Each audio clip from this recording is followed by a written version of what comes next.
Alright, today's video, the answer to what went wrong with my Ford Econoline. 2 days ago I posted a video of this van not starting. So what happened was I was driving my van around and it was running perfectly. That's why it caught me off guard. Running perfectly, then it died out of nowhere. It started up long enough for me to get it off the road, then it wouldn't start again, so I had to get it towed home. So I was looking on YouTube to what my vehicle won't start. My vehicle, I Google searched vehicle was running, then died, then won't start, something along those lines. I saw a couple YouTube videos, and when it pertains to Fords, I know there's a circuit breaker. So a few of them mentioned the circuit breaker. It might have tripped somehow. I tried it, nothing happened. So I was guessing fuel pump, and I wasn't too sure about the guess because you could hear the fuel pump prime.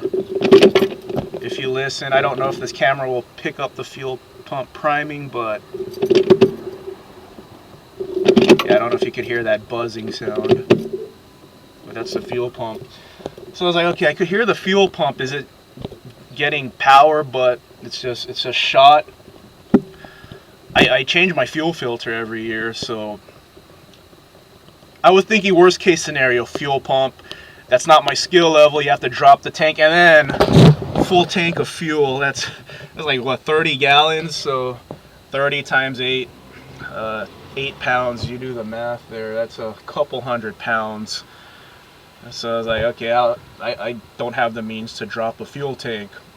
So I was thinking worst case scenario, $500 to $700. It's the fuel pump. $500 to $700 with parts and labor.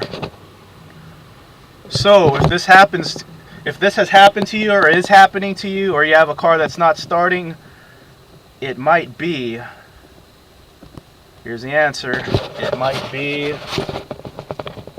the ignition coil. That's it, $60 part. And my van starts again. The battery's about to die. Let's start it up real quick. There it is. It's good. It's alive. I thought it was going to be $500 to $700, and it ended up being a $60 part. I feel like I won a scratcher lottery. Alright everyone, kick ass, be safe, take it easy, have a great weekend.